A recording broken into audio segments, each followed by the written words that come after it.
Hey everybody, how you doing? Alexx Calise here, and you are listening to my brand new podcast where we talk everything music and entertainment. Today we have a very, very special guest, my good friend Dan Stein. How you doing today? All right, thank you for having me. I'm excited to be here. Just for everybody at home, Dan is a really, really talented guy, multi-talented. Not only are you a musician, but you're like a digital media maven. That's the word that I've been using for a while. Yeah. Well, graphic design, video editing, social media marketing, all the modern graphic design tools, things that we need.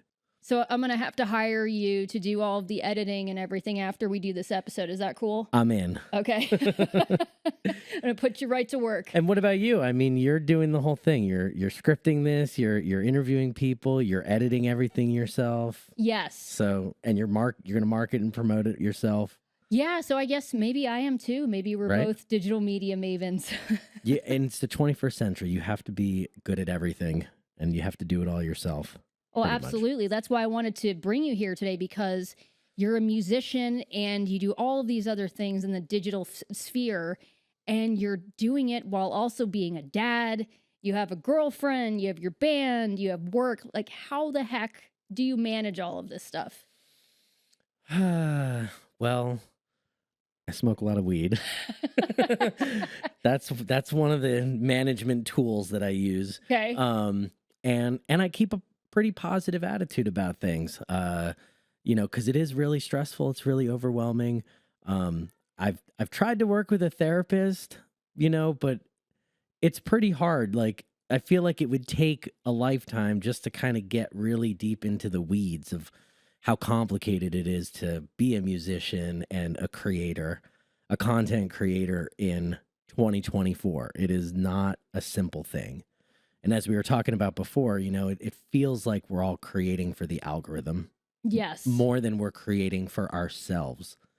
And that's kind of the thing. A lot of musicians, you hear about their sophomore slump and stuff like that. It's partially because the art that they created that helped them come up was fueled by passion and experience, and not the need to sell more records. Mm-hmm. So the sophomore slump is all about artists that get into the studio and force an album out that doesn't really crush. Right. Nowadays, I think we actually have an advantage because we only really have to keep releasing singles to stay relevant. I mean, it feels kind of overwhelming, the idea of even producing a whole album. Now it's like, can we just get in the studio and produce one or two songs? We've got to get something out there. Right. Especially as an indie artist now, because you only have so much budget to put towards something, Right. So sometimes it's a little easier to release, say, one song so that you can really focus your energies on that. And that might take a little while to catch on. So it'll give you more time to put out more singles, and then eventually maybe a record if you wanted to put all of them together. Right. You get more life out of it, is essentially what I'm saying. Right. And that kind of speaks to the point about being able to do everything yourself. Mm-hmm. If you can figure out how to put your studio together and record all your tracks yourself in your home studio, or remotely, have your other bandmates record in their home studios or whatever, and then send all your raw tracks to a mixing engineer and then a mastering engineer. And if you can navigate all that, but do your own tracking, you could save yourself a lot of money and produce more content that way. But it's rabbit holes. It's one rabbit hole after the next, with gear acquisition, and with, the pursuit of perfection that us artists have. Yes. It feels like impossible to create anything because it's like it's a running joke, but like everything is just some kind of unfinished project that, every song, it's like, you just keep working on it. There's plenty of jokes about how, going to release my next track and release my next track and never release the next track. But I haven't really been able to self-produce. That's one of the things that I struggle with. And I know that I struggle with that. Just engineering and hitting record and then playing and singing and putting all that together is overwhelming for me. So it's worth saving money, going to a studio and working with an engineer Mm-hmm. that could just click, click, click, and I'm in the booth doing my Right. thing. Because And you can't do absolutely everything. you can't, You know? you can, It's but it's a lonely yes, road. it's a lonely road, and it's going to take forever. You Yeah, know? yeah. And it's good to have a team of Mhm. people to give you feedback and, encourage you when you're feeling down and to humble you when you're feeling arrogant. So, Well, I couldn't picture that with you because, we were talking about positivity a few minutes ago. Every social media post that I see from you is always so inspirational and so positive. Every time I read your post, it makes me smile. I appreciate that. Yeah, Thank you. totally. Thank Yeah. you. It isn't always like that. Uh, and when I was younger, not that much younger, but when I was younger, I did use social media as a venting outlet for not positivity. Hmm. And the kind of feedback I got from that rippled so far out into the community I was involved in that I would delete my posts. Hmm. I would apologize. I would publicly apologize on a post for my last post being so negative or something. And now, now I have the memory of those experiences in my head, and I think about that when I'm about to post something, because part of the venting process on social media is having an outlet and an audience to help you process your experience and emotions. And that, I think that's a valuable feature of social media, that suddenly, even if it's only 500 people, suddenly you have this audience that you can reflect with. And I think there's a lot of value to that. But um, it's easy to spiral out in negativity, and then that's what you're spreading. I have this voice in my head when I post things that I want to vent and I want to complain and I want to point my finger at someone or something.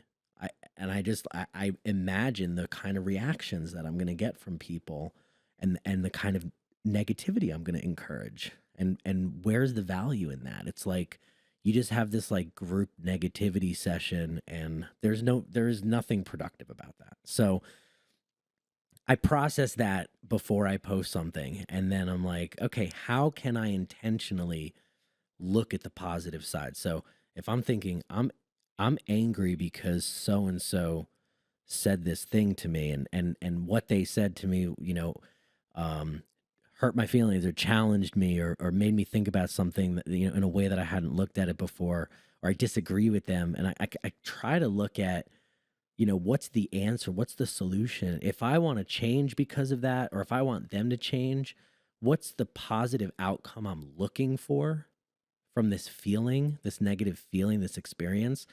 And how can I focus on that, just the solution Hmm. that I'm looking for, by venting, Right. and just share the solution? So my post will be like, you know what I think? Everybody should get along and we should all be peace and love all the time. That would be great.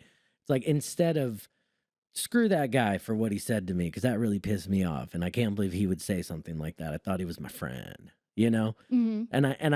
the impact of that positivity, how that ripples back and how that feels is so great to run into people and they're like, God, I love reading your Facebook posts because everything you say is so positive. And I feel that way about people that inspire me as well.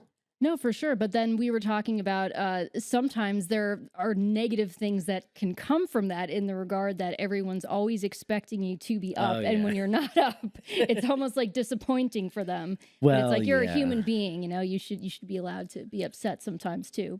But what people are really saying is, I look to you for strength and positivity. And when you're not strong and positive, that concerns me. So, but it's true. It's like, how can you express that you're having a hard time Hmm. without bringing people down? Right. And actually, this is a perfect time to be talking about this because it's actually Mental Health Awareness Month. It is. I didn't even think of that until just now, but I'm like, this brings about a good point. So take care of your mental health. Yes. Take care of your head. stay positive, and even when you're having a hard time, try to look at what the solution is, or what you want the outcome to be.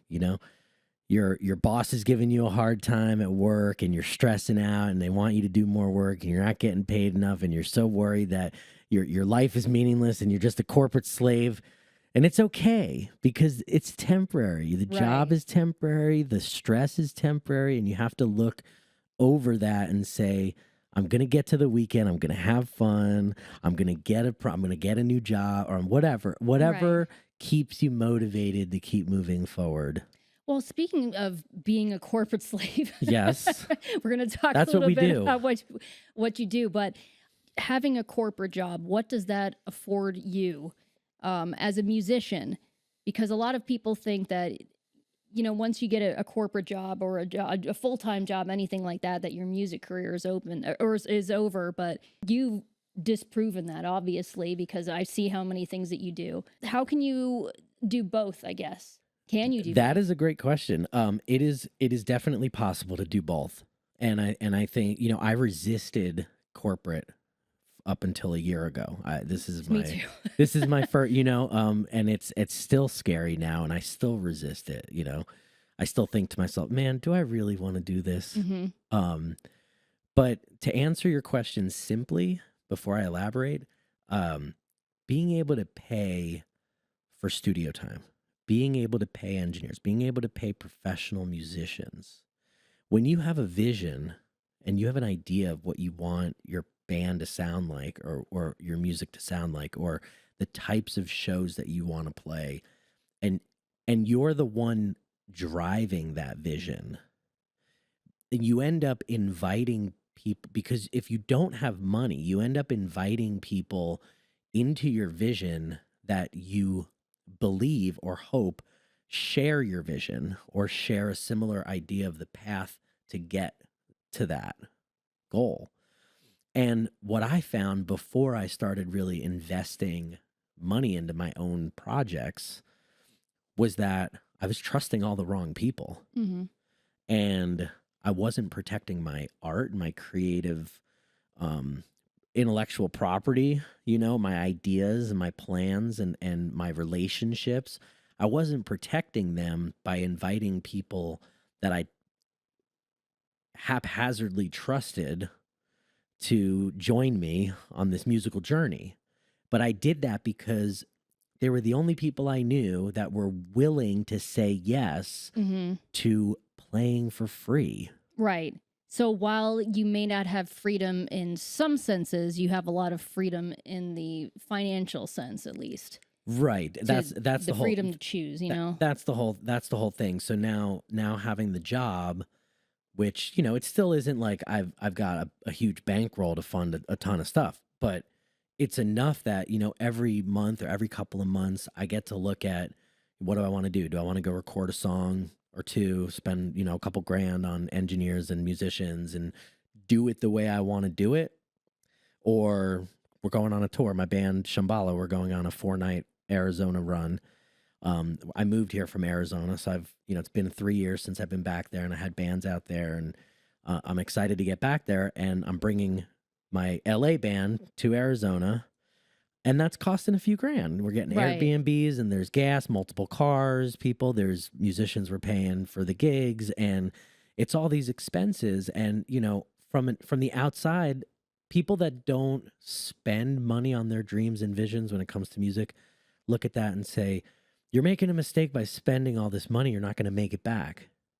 And it's not. And to me, it's not really a simple, like, okay, I'm spending 300, I want to make 600 on this Hmm. show.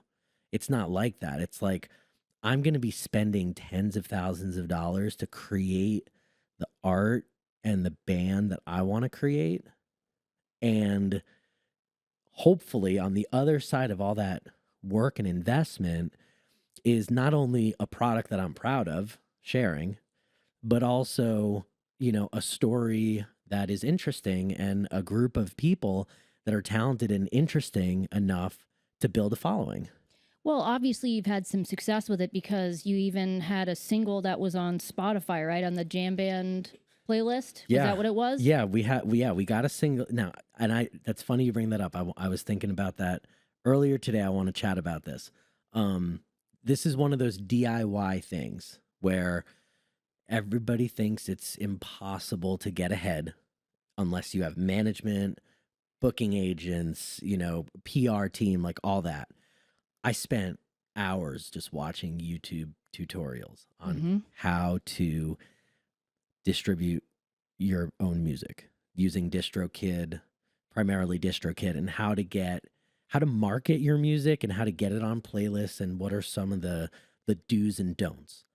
And I had no idea, just following these basic steps, because it's all a roll of the dice, that the editors at Spotify were going to be interested in this particular track.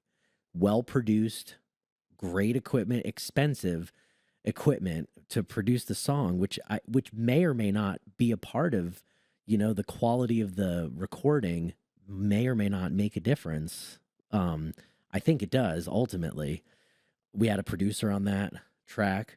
And it's a 3-minute song that is on a jam band playlist with a lot of songs that are 6, 7, 10 minutes. And it's just kind of like a quick hit type song. But it got picked up by the Modern Jam Band playlist on Spotify, which has songs by Fish, String Cheese Incidents, Tedeschi Trucks Band, a lot of, there's 100 songs on the playlist, and it rotates. Right now, the song is number 50 on there. It's been a year since we released the song. And we've gotten about 20,000 streams from it. That's great. So was it something that, when you first, because I know when you're signing up with Spotify, when you're going to release something, you can submit it for possible play on some. Right. Is that how you did it? The playlist pitch. Yeah, the playlist pitch. Yeah. Thank you. I couldn't remember the name of it. You have to release singles. And every time you release a single, you need to give it some breathing time, and then you have to pitch it.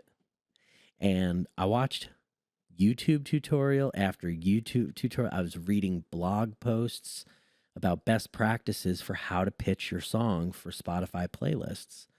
We released our first single the beginning of May last year, California Sunshine, and I pitched that. I thought I wrote a great pitch for that. Nothing. For Breathless, which is the song that got picked up, which we released a month later, I really didn't actually put that much effort into that particular pitch because I was a little discouraged about the previous one. Maybe that's the key. Just you have to be discouraged. Right, right. Well, right. You have to try less. Yeah. You have to understand, right? And internalize the ideas of what you're doing and then be more casual about it. Right. But ultimately, I don't think it's actually the pitch. I think it's really the music. Of course. And the editors and their mood and who listened to it and what else was being released at the time. And I think it's just like all things in the industry. It's a mixture of, everybody works hard and works hard and works hard, and then luck happens. No, totally. And it's going back to like that positivity and that drive and that willingness to succeed. And then knowledge is power. I mean, you spent hours and hours and hours researching how to do all of that. Same with me. I've never, before this podcast, I had never been a podcaster, but I've spent so many hours learning how to distribute it, how to do all of the different stuff. Are you going to use a indie distributor like DistroKid to there's several of them. I can't think right now off the top of my head what all of them are called, but there's one that's even through Spotify that you can do it with. Awesome. So yeah, but it's hours and hours of research and editing and listening back and when I was learning how to edit video, the rule of thumb was about minimum 1 hour of editing for every minute.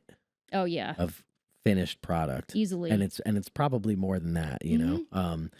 I edit videos for the band, and it's like a 4-minute song, 5-minute song, and it's like it takes me weeks. I know, sometimes weeks of just like then I watch back and I'm like, nah, I don't like the way I cut that. I gotta, fix that. My computer's like running out of memory, and it's like, it's just I was one just thing going through after. It's that. just one thing after Yeah. the next. You're like, okay, well, I guess I have to upgrade my computer, and then I might as well like get a new sound card, get a new video card, Yeah, get a and new then you're camera, broke. like yeah, and then what can you sell? What kind of Yeah. okay, never did that project, so I might as well sell that gear. One of the things I recently started investing in since I got my nice I corporate was just job gonna say with my corporate nice corporate discount. Right. For those that don't know, we both work at Guitar Center, Yeah. so we both get discounts on all Yes, these it's pretty types of gear. sweet. Yeah. Haven't saved any money since I got this Oh job. gosh, I know. I'm right there with you. But what I started investing in lights, in stage lighting. Oh yeah, we have a lot of that too. I love it Because so much. again, like my whole philosophy here is do everything as much as you can by yourself, DIY as much as you can, and good lighting is something that you really only get when you go to a good venue, Mhm. and the venue is taking care of it. But I've got plenty of gigs, in bars that have no lighting, like just like dive bars and craft breweries and whatever, and then house parties and things like that, where you have more value if you show up with some half decent colored lighting for people to Oh, it's an dance to experience. and the experience of Yeah. it. So DIY as much as you can, learn as much as you can.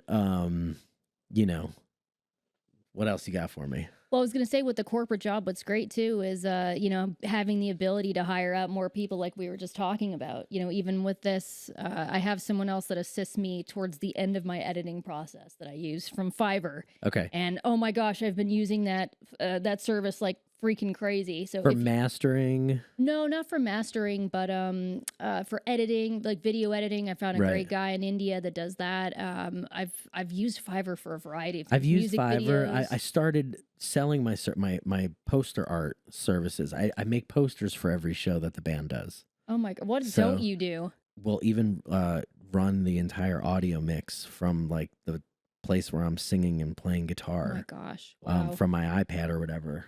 When I put the whole PA and lights together, I have a light controller and an audio controller like at my waist level. What do you use for that? Now this is us getting nerdy because we were. I used both work at Guitar I used the Center. Soundcraft 12 channel digital mixer, which is a pretty entry level wireless digital mixing console.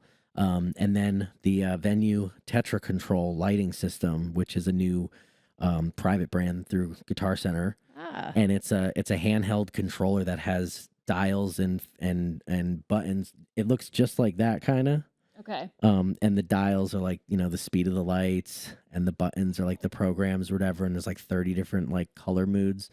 So everybody's pretty much used to the gig bars. I was just gonna say Yeah, the you gig pull bar the is gig great. bars out, and yeah, they're okay, but like you can't really program them, and they're kind of just like lasers and strobes in your face, or like it's red and then it's blue and then it's Mhm. green and then it's red and then it's blue. But with this Venue Tetra control system, you can have like pink and green mood, and it's like that for a bit, and then you can press a button, or there's a foot switch, and then it's like red and blue, or you could change the color moods and rotate them and change the speed of how fast the lights go, and it's all just like very intuitive. So stuff like that, So anyway, but I do the poster art, and I started selling that, and I've gotten paid like $200-300 to do posters on Fiverr. That's fantastic. Yeah, so it's another Wow. one of those things where it's like, and funny enough, I got hired to do like a Grateful Dead poster for a band out in Kentucky. Okay. And the guy, once I finished the job, the guy found me on Facebook, and now we're like connected and we follow each other's bands.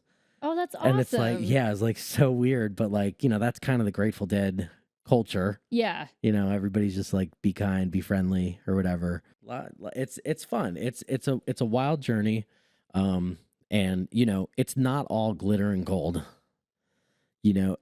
All this positivity is also matched with a lot of doubt, insecurity, and like every action, every email, every post, every event has this like roller coaster of emotion. Oh yeah. You know, every gig, it's this like thrill of like trying to book the gig and then booking the gig and then promoting the gig and preparing for the gig and then doing the gig and then recapping the gig with the photos and the I know. videos. And all of it's just like, it's so exhilarating. And it's like, it isn't just, for me at least, it isn't just exciting. Hmm. It's also terrifying Yes. to put my whole self into a show or event, and you know, the fear of it completely flopping.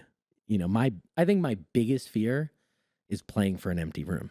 Hmm. That's just like constant, and that's part of what pushes me to create content, create videos that show how cool it is, or posters, you know, that express our vibe and hopefully attract people to come see us. And posting and stories and reels and all that stuff is like, oh, plus, by the way, I've been getting paid from Facebook. That's awesome. I get like $30 a month just for just for posting. $30 more that you could put into your music. Yeah, well, I actually give it back to Facebook. Yeah, I was gonna say, like by paying for boosting. yeah, right. Posts. Like you're giving it right back. Here you go, Facebook. I got $111 from DistroKid. Okay. For the last year of my songs streaming. It's, you know what? That's the part that kind of sucks, because I remember I used to make like a full-time living from even just downloads. Yeah. Back in the day. And Yeah. now, see, like that's criminal to me, the $111. Like, just think of how much money you've put into the distribution, the promotion of that song. But all okay, of it. this is a great conversation I want to get into. You're gonna like you're gonna go positive with it. I'm gonna go which is positive good. with this Yeah, because yeah, yeah. I've had this conversation before. Everybody has this narrative about Spotify that they've Mhm. adopted, that the 0.03 cent payout per song per stream is really fucked up, and it's like you should not be giving your stuff away, right? Mhm. And I'm not going to disagree with that. I believe that we should all be earning a living from being artistic and creative. That would be ideal. But at the same time, if there was no money on the table at all, I would still pay to share my music with a global audience. If there was no expectation of a return of money, I would still invest in my art getting out there. Well, it's your passion.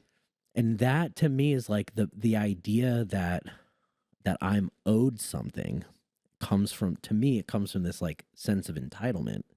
It's like, just because somebody listened to your song doesn't mean like you're owed money. No, I don't no. feel that way. And I feel like 10 or 20 years ago, it was actually way more difficult to get Yes. your songs in front of a global or national audience.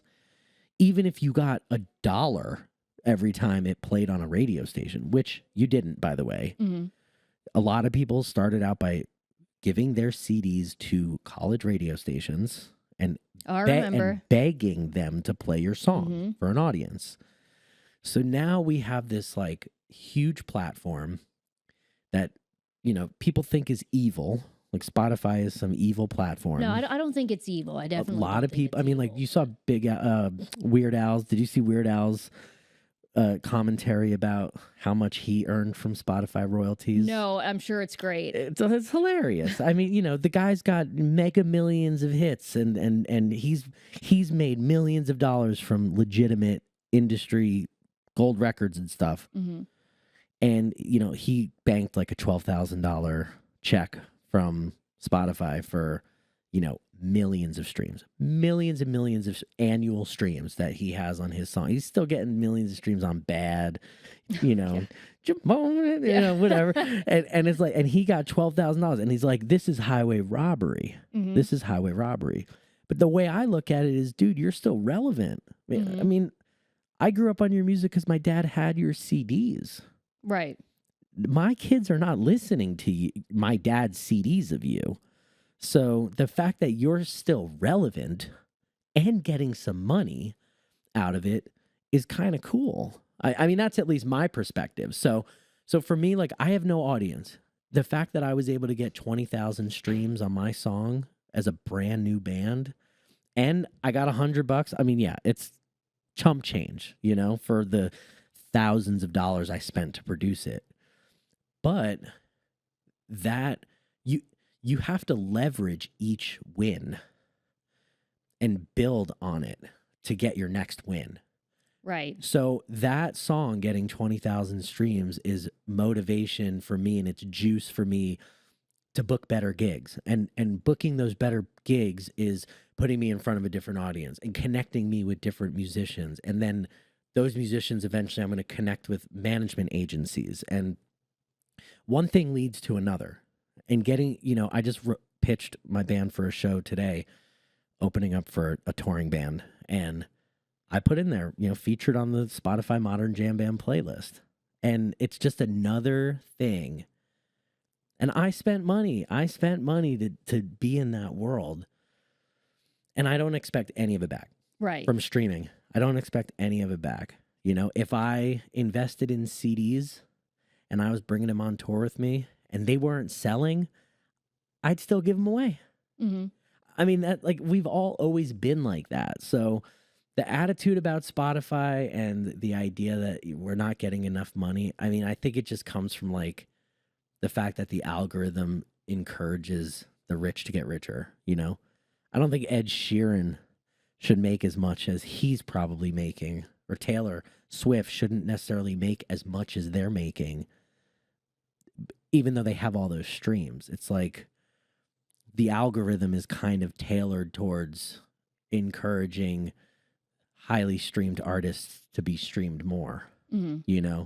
That's just kind of how it works on Spotify. It's like they pop up on all the playlists, and it's like whatever, their new songs are always featured, and and that's kind of how it is. But behind all of that was an investment that they made at the very beginning. $50,000, $100,000 of marketing dollars, pumping their stuff. They invested that money.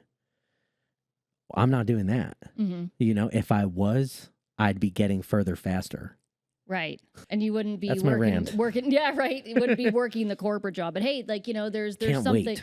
Yeah, there's something to that too. At least it gives us the freedom to get some of the things that we need in order to keep pursuing our music.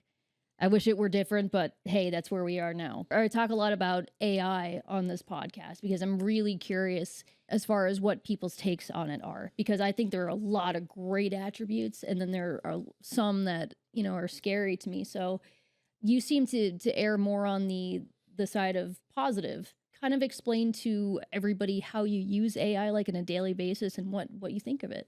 Well, so I'm a copywriter. I write product descriptions for new instruments.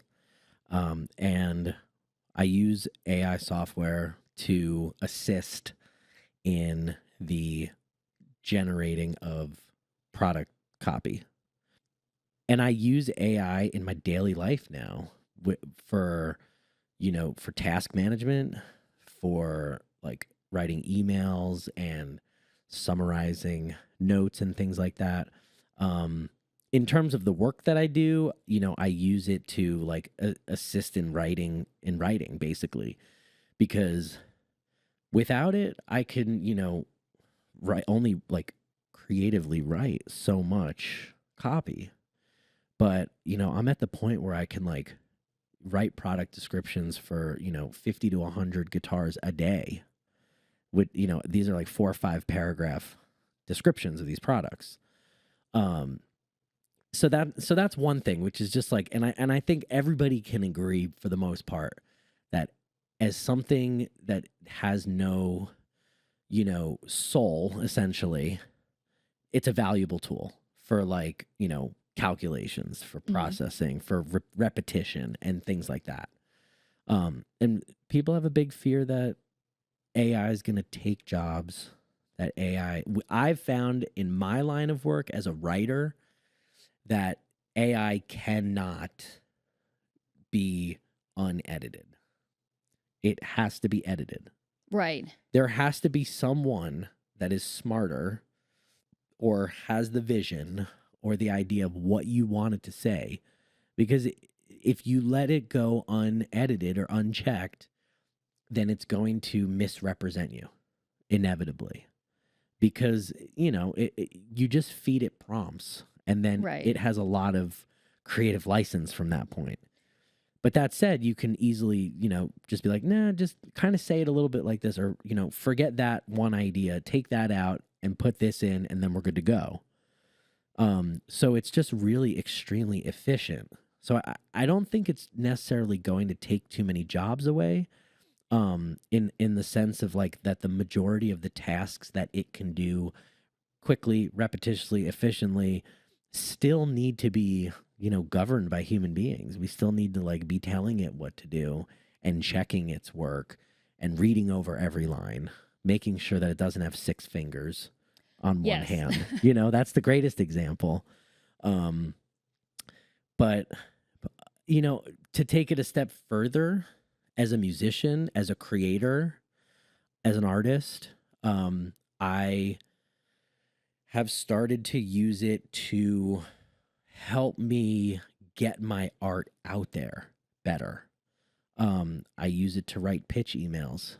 I use it to research opportunities, business plans. Like I'll have Yeah. conversations with ChatGPT about what I want to do. I had this one, sort of tangent I went on one day where I was like, I just want to play college. I just want to play colleges. Like I want to do like a college circuit thing. Like there's money. These kids have money. Their families have money. Greek life, there's money, and they party and they need live music. And that is the thing. Dave Matthews, Jason Mraz, those like singer-songwriters from like the early 2000s, they did huge college circuit tours. Oh yeah. That was huge. And I think that that's still possibly a thing. So one day I was like, ChatGPT, create a list of all the student life associations, Greek life associations for every college in Southern California with contact info, who I could talk to, phone number, email address, and put this in a list for me. And it was like, 20 different college organizations. I'm like, okay, now write a pitch for me for my band. Our band is like this. We have, a female lead guitar player. We write positive music. It's catchy. It's jammy. It's people dance. It's colorful lights, blah, blah, blah. And, gear it towards Greek life, towards student life.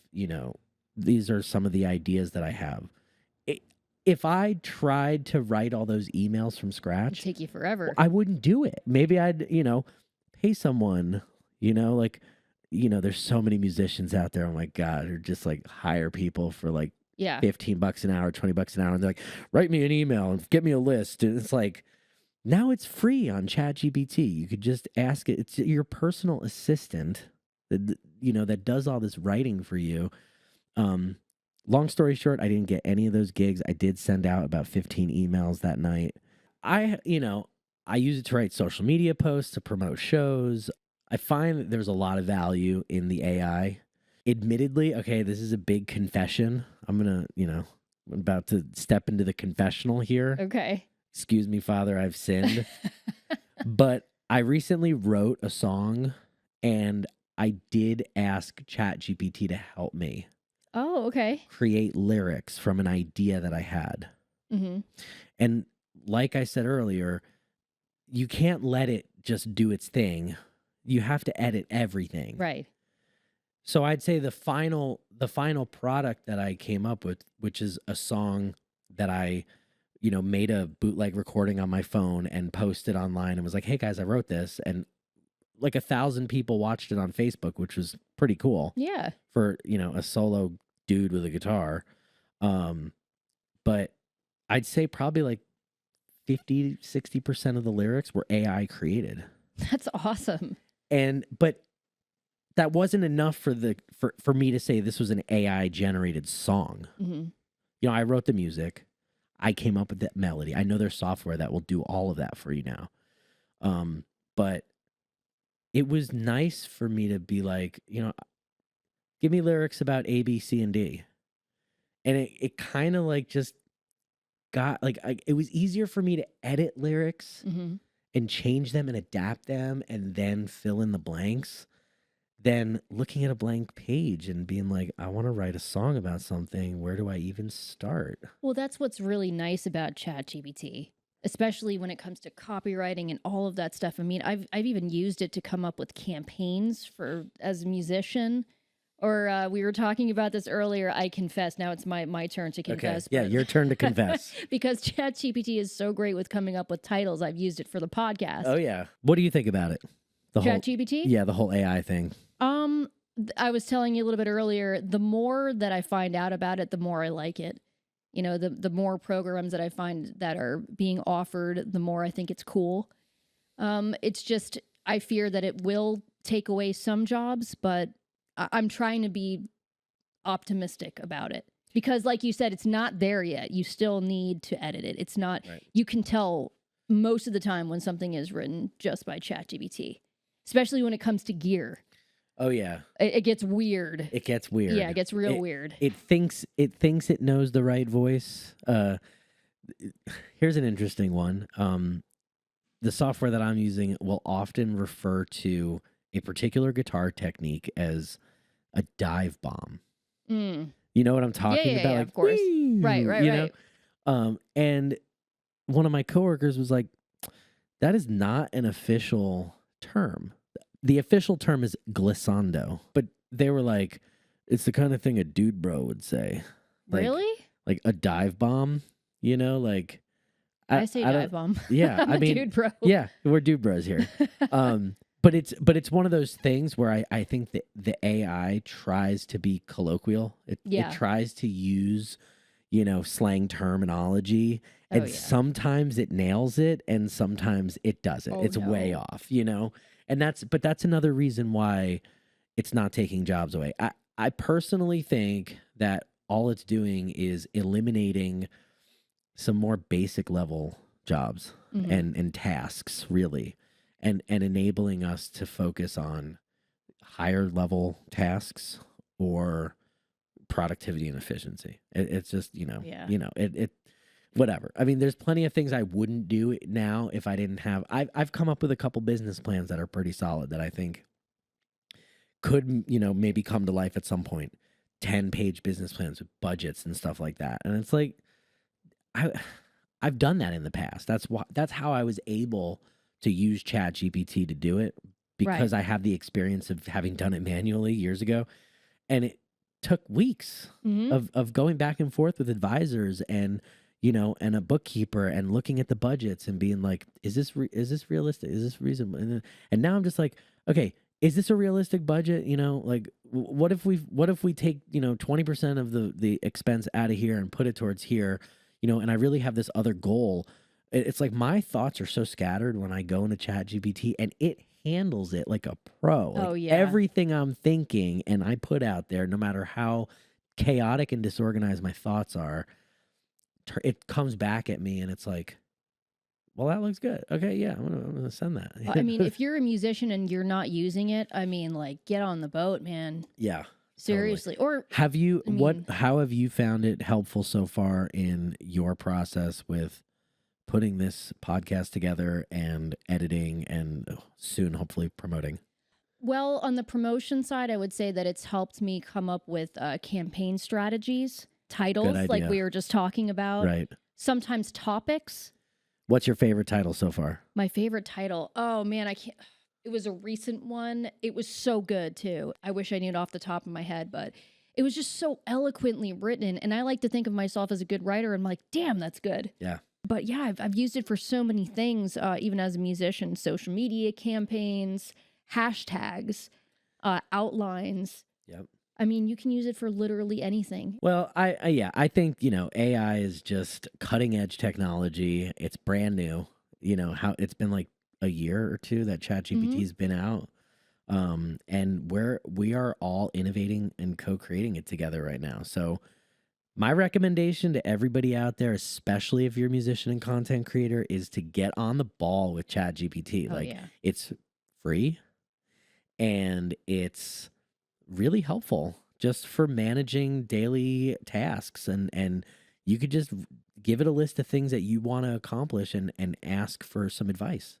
And it's way better than searching Google, because Google just queries a bunch of websites that you then have to dig into that are obviously going to have a ton of ads and stuff that you're not going to want to deal with. And and now, like, there's none of that. Like, ChatGPT is a completely clean platform. There's no advertisements on it whatsoever.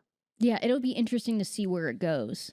They have a paid version. Yeah, which they just, do have the paid They version. just so. gives you the faster. Well, the thing about the paid version is you can create a chatbot.